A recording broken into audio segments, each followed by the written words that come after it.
Día 175, junio 23. Esther, capítulos 9 y 10. Hechos, capítulo 7, del 1 al 26.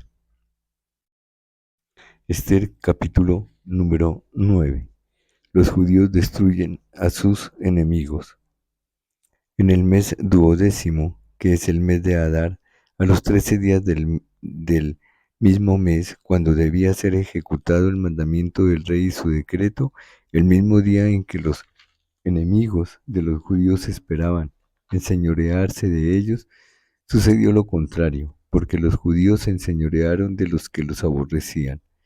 Los judíos se reunieron en sus ciudades en todas las provincias del rey Asuero para descargar su mano sobre los que habían procurado su mal, y nadie los pudo resistir, porque el temor de ellos había caído sobre todos los pueblos. Y todos los príncipes de las provincias, los sátrapas, capitanes y oficiales del rey, apoyaban a los judíos, porque el temor de Mardoqueo había caído sobre ellos. Pues Mardoqueo era grande en la casa del rey y su fama iba por todas las provincias. Mardoqueo iba engrandeciéndose más y más. Y asolaron los judíos a todos sus enemigos a filo de espada y con mortandad y destrucción, e hicieron con sus enemigos como quisieron.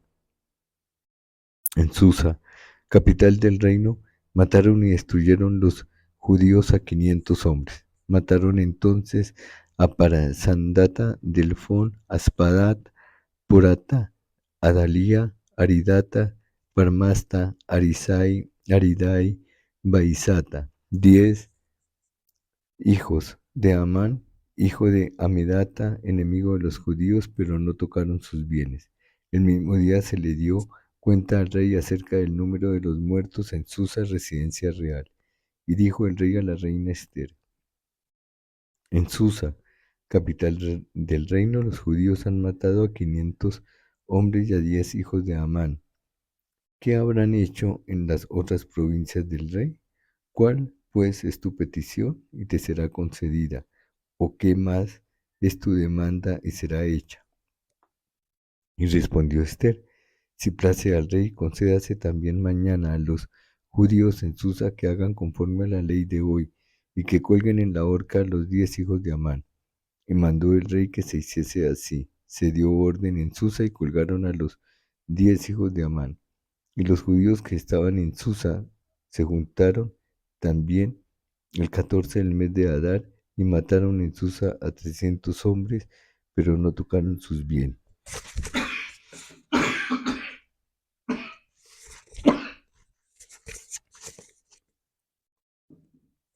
La fiesta de Purín.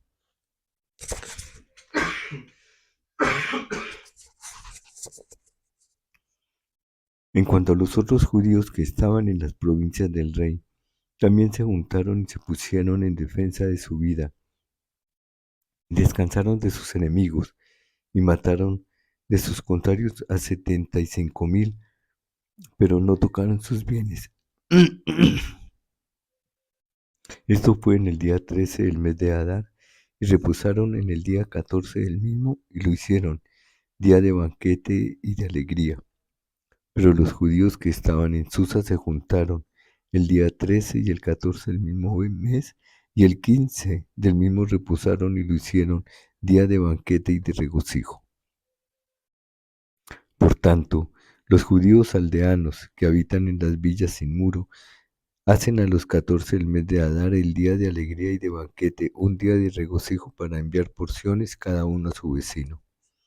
Y escribió Mardoqueo estas cosas y envió cartas a todos los judíos que estaban en todas las provincias del rey Asuero, cercanos y distantes, ordenándoles que celebrasen el día 14 del mes de Adar y el 15 del mismo cada año, como días en que los judíos tuvieron paz de sus enemigos, y como el mes que de tristeza se les cambió en alegría y de luto en día bueno, que los hiciesen días de banquete y de gozo, y para enviar porciones cada uno a su vecino y dádivas a los pobres.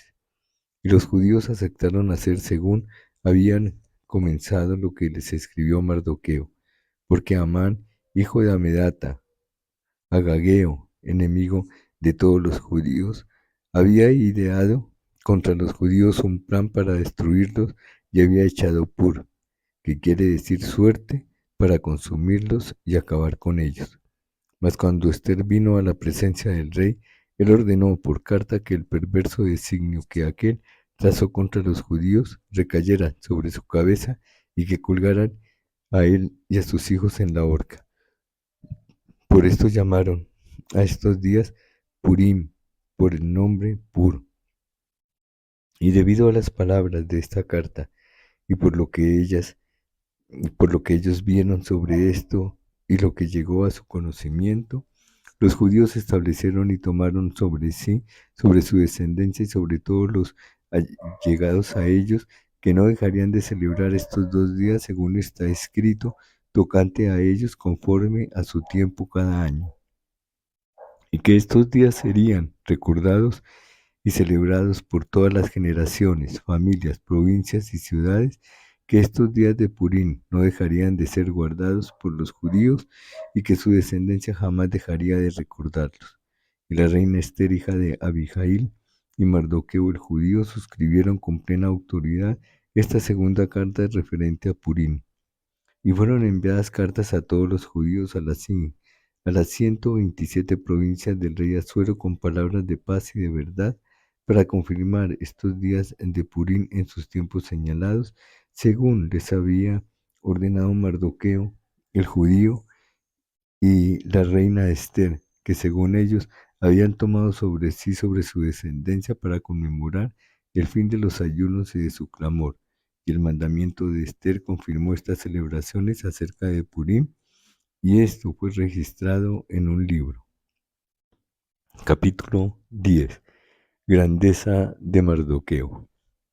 El rey Asuero impuso tributo sobre la tierra hasta las costas del mar, y todos los hechos de su poder y autoridad y el relato sobre la grandeza de Mardoqueo, con que el rey le engrandeció, no está escrito en el libro de las crónicas de los reyes de Media y de Persia, porque Mardoqueo el judío fue el segundo después del rey Asuero, y grande entre los judíos y estimado por la multitud de sus hermanos, porque procuró el bienestar de su pueblo y habló paz para todo su linaje. Hechos, capítulo número 7. Defensa y muerte de Esteban. El sumo sacerdote dijo entonces: ¿es esto así? Y él dijo: varones, hermanos y padres, oíd. El Dios de la gloria apareció a nuestro padre Abraham, estando en Mesopotamia antes que morase en Harán. Y le dijo: sal de tu tierra y de tu parentela y ven a la tierra que yo te mostraré. Entonces salió de la tierra de los caldeos y habitó en Harán. Y de allí, muerto su padre, Dios le trasladó a esta tierra en la cual vosotros habitáis ahora. Y no le dio herencia en ella, ni aun para asentar un pie, pero le prometió que se la daría en posesión y a su descendencia después de él cuando él aún no tenía hijo. Y le dijo Dios así, que su descendencia sería extranjera en tierra ajena y que los reducirían a servidumbre y los maltratarían por 400 años. Mas yo juzgaré, dijo Dios, a la nación de la cual serán siervos, y después de esto saldrán y me servirán en este lugar.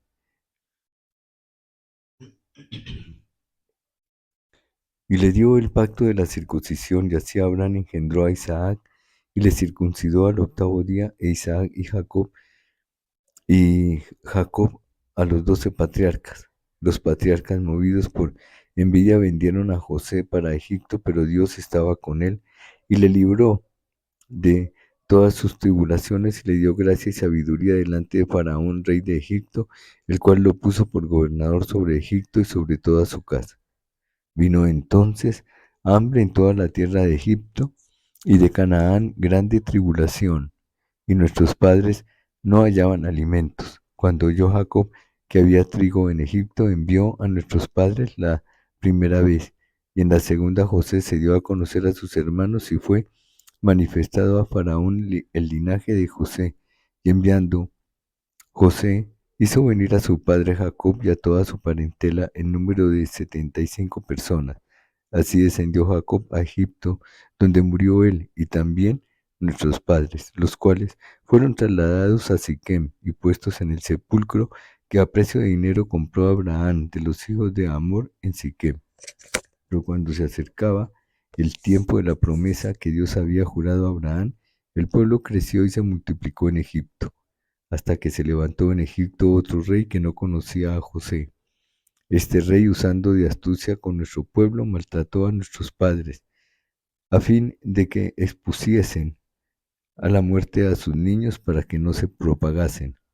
En aquel mismo tiempo nació Moisés y fue agradable a Dios y fue criado 3 meses en casa de su padre. Pero siendo expuesto a la muerte, la hija de Faraón le recogió y le crió como a hijo suyo. Y fue enseñado Moisés en toda la sabiduría de los egipcios y era poderoso en sus palabras y obras.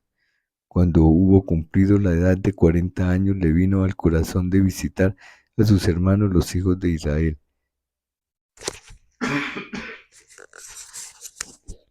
Y al ver uno que era maltratado, lo defendió e hiriendo al egipcio, vengó al oprimido. Pero él pensaba que sus hermanos comprendían que Dios les daría libertad por mano suya, mas ellos no habían entendido así.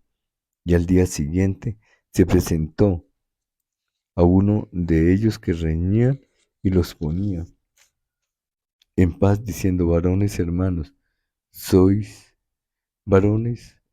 sois, ¿por qué os maltratáis el uno al otro?